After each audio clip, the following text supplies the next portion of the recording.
And then I started painting houses myself.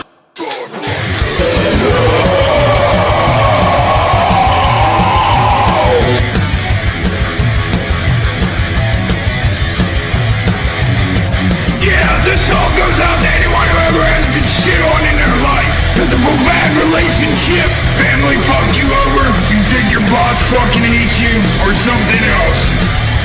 Just my Billy Chuck got your fucking back, always. Fucking piece of shit.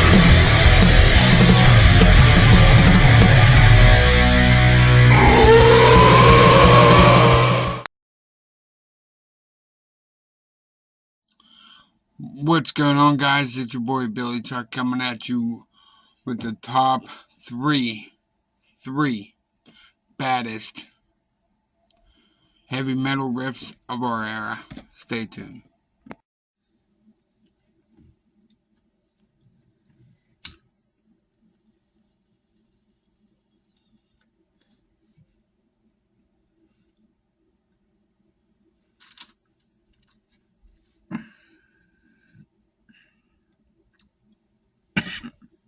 My number 3 baddest riff in metal. Have to go to Pantera with their song Domination. Let me just tell you, first and foremost, I just want to say that the first time I heard Pantera was not the first time like most people. Most people, their first song was Walk. But not everyone, just not me. The first song I heard from Pantera was on their first major label debut. The song was called Cemetery Gates. Dude, I can fucking remember the first time I heard Cemetery Gates. Not only that, I can tell you guys where in fact I was the first time I heard Cemetery Gates. Now, I don't really believe in embarrassment, but we're not gonna go inside that rabbit hole. But yeah, I think my fucking balls dropped right then and there, bro. No shit. Yep. I think that's when Billy Chuck officially became a man. Most guys would say it was their first sexual encounter or whatever that defined their manhood, or was the start of, or the from the childhood into adulthood. But not I, said the blind man to his deaf son. No, my balls dropped the first time I fucking heard Pantera. I mean, maybe if I narrowed it down, I can maybe say it was Dime's riff in Cemetery Gates, or Phil's vocals. Which brings me into my next topic, Phil's vocals.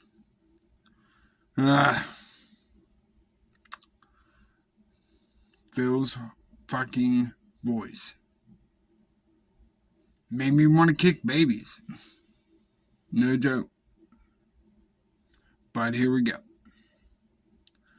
Domination is a song by Pantera. It is on the album Cowboys from Hell. Domination is about a reflection on the destructive power that comes from domination. The lyrics are about the idea of people are often consumed by the power of domination, which eventually destroys them. The song also speaks to the idea that no matter how hard people try to escape from this destructive power, it'll eventually catch up with you. According to Phil, it was written in the practice studio. It was the first time they were going to lay it down after they've been jamming on it, and they used the first take. The first take. I'm going to say that one again. The first take. Not bad. And guys, my number 2, baddest riff on the planet, would have to belong to Hatebreed with their song Burn the Lies.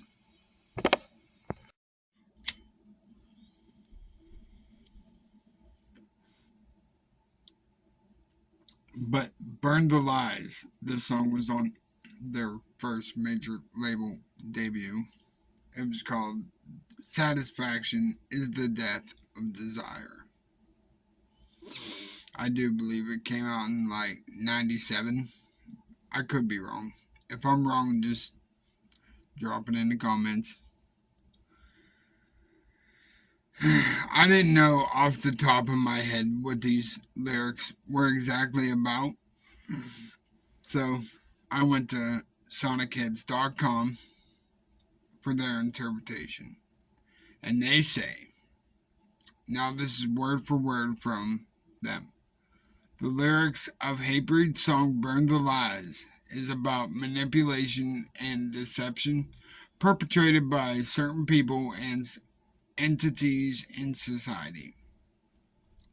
The opening lines express the frustration towards the persuasive lies that people use and their lack of respect for the truth. The band suggests that these liars can go to any extent to deceive people for their selfish gains. The chorus of the song urges listeners to burn the lies and resist ignorant words of deception and false propaganda. It's deep, bro. Fucking deep. But it don't stop there. The lines shove them back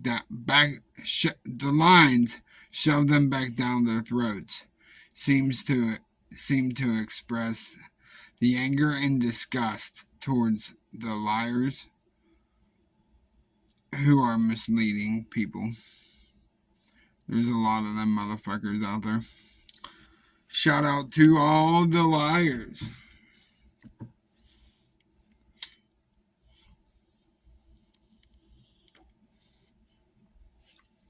But the second verse tells that all artists has for these liars is hatred, as they quickly abandon their morals for their benefit.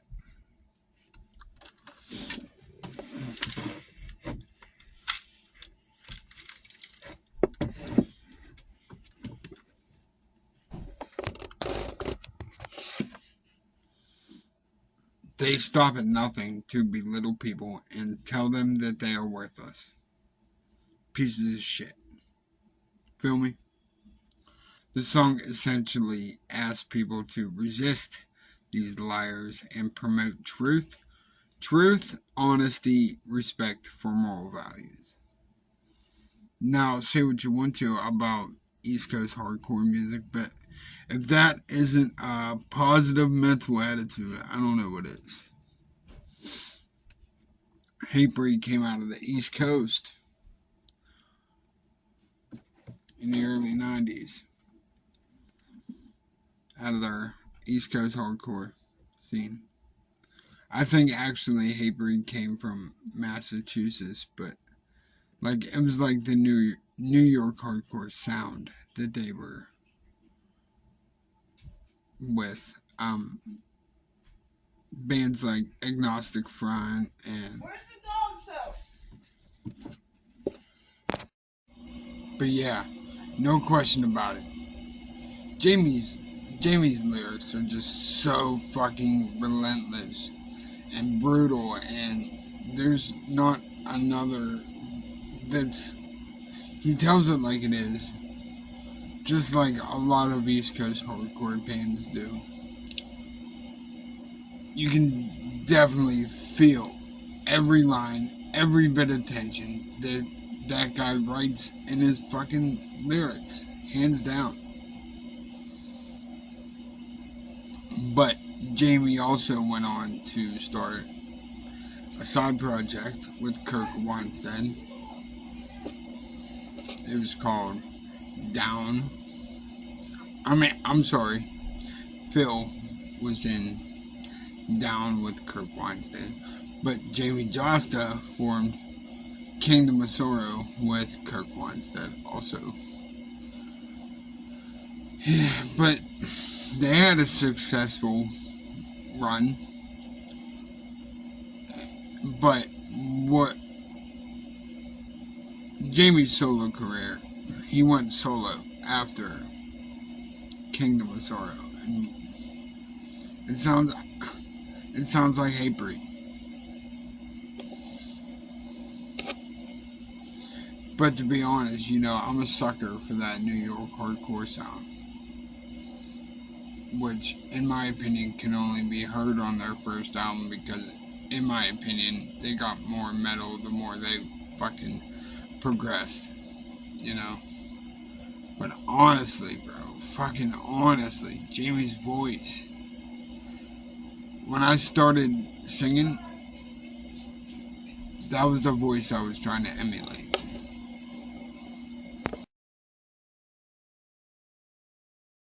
See, in my eyes, I have a fucking destiny.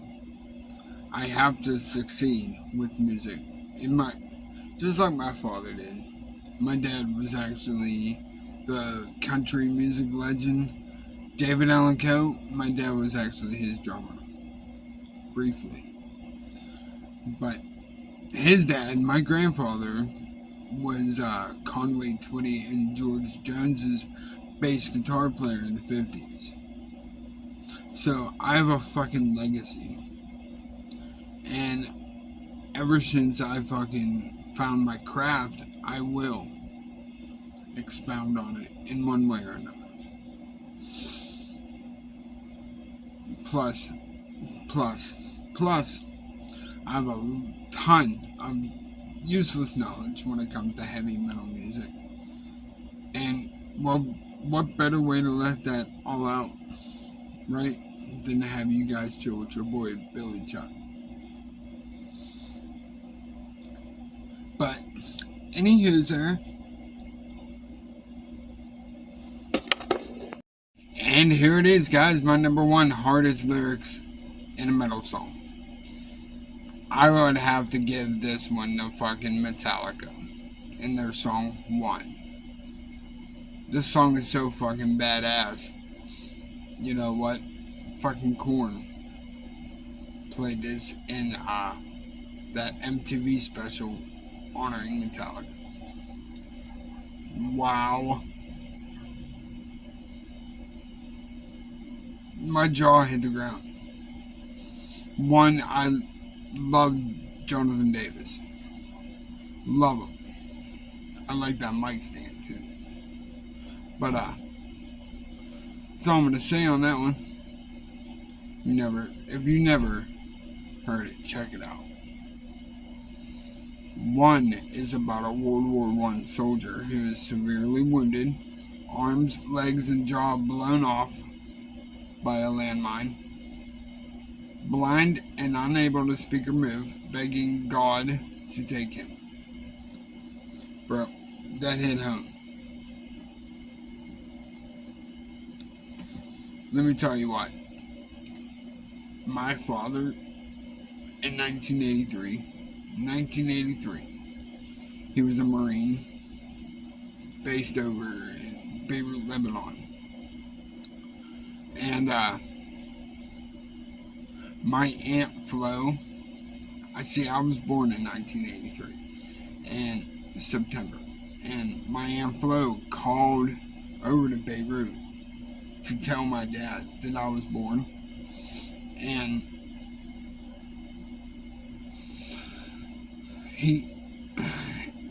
my dad was guarding the embassy, which later terrorists drove a truck full of explosives into it. But my dad got a phone call from my Aunt Flo saying that I was born, left the embassy to go take a phone call, and actually had somebody take his place. Bro, that guy died in the explosion. Fuck terrorism. Fuck it. So stupid. What are you achieving besides ultimately death. Is that what you really want? Fuck it. But you know what?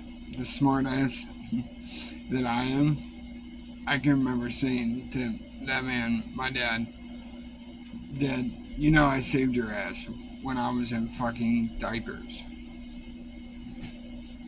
Fucking diapers, Dad. Just fucking around with him, you know. Busting his balls a little bit. That's the relationship we had.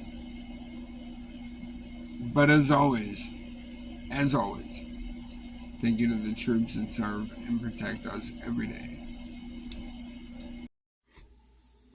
And as always, guys, if you like what you've seen, like what you heard, and if you like spending time with your boy Billy Chuck, hit that like button, hit that subscribe button.